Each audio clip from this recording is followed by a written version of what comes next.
तर मराठा समाजाला 10% आरक्षणाची शिफारस आहे। मराठा समाज आर्थिक, सामाजिक आणि शैक्षणिक दृष्ट्या मागास आहे। ओबीसी आरक्षणाला धक्का न लावता मराठा समाजाला स्वतंत्र आरक्षण हे दिलं जाईल। मंत्रिमंडळ बैठकीमध्ये मराठा आरक्षणाच्या मसुद्याला मंजुरी देण्यात आलेली आहे। विधानसभेमध्ये आता थोड्याच वेळात आरक्षणाचा मसुदा हा आता सादर केला जाईल। महत्त्वाची बातमी आपण पाहताय, आज एक दिवसीय विशेष अधिवेशन बोलावण्यात आलेलं आहे आणि दोन्ही सभागृहांमध्ये यावर विस्ताराने चर्चा जी आहे ती होणार आहे।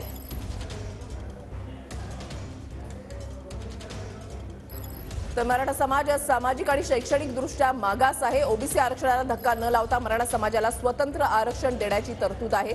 आज कायदा होऊ शकतो। मंत्रिमंडळ बैठकीमध्ये मराठा आरक्षणाच्या वर चर्चा झालेली आहे आणि त्याला मंजुरी देण्यात आलेली आहे। विधानसभेमध्ये थोड्याच वेळामध्ये हा मसुदा जो आहे तो सादर केला जाईल। मराठा समाजाला 10% आरक्षणाची शिफारस जी आहे ती करण्यात आली आहे। मराठा समाज सामाजिक आणि शैक्षणिक दृष्ट्या मागास आहे असं राज्य मागासवर्ग आयोगाच्या अहवालामध्ये म्हणण्यात आलेलं आहे। ओबीसी आरक्षणाला धक्का न लावता मराठा समाजाला स्वतंत्र आरक्षण मिळते आणि 10 ते 13% हे आरक्षण असू शकतं असं मुख्यमंत्री एकनाथ शिंदे यांच्याकडूनच सांगण्यात आलेलं आहे। मात्र विरोधक जे आहेत ते काहीसे आक्रमक झाल्याचं पाहायला मिळतंय। गटनेते जे आहेत ते बोलणार आहेत, मराठा समाजाला शिक्षण आणि नोकरीमध्ये 10% आरक्षण,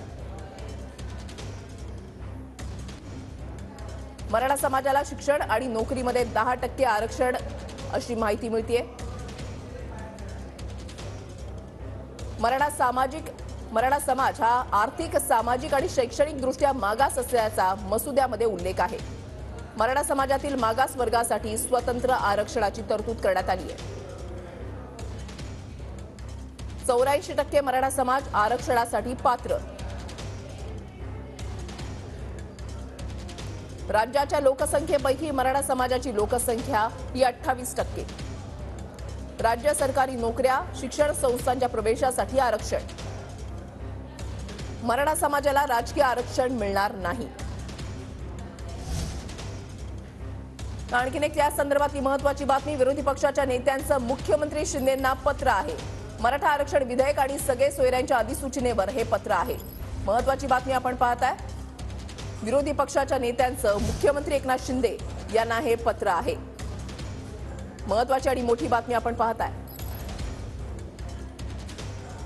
मराठा आरक्षण विधेयक आणि सगळे सोयऱ्याच्या अधिसूचनेवर हे पत्र जे आहे ते देण्यात आलेलं आहे। त्याच्यामुळे या पत्रामध्ये नेमकं काय म्हटलेलं आहे काही वेळातच आपल्यापर्यंत पोहोचेल, स्पष्ट होऊ शकतं।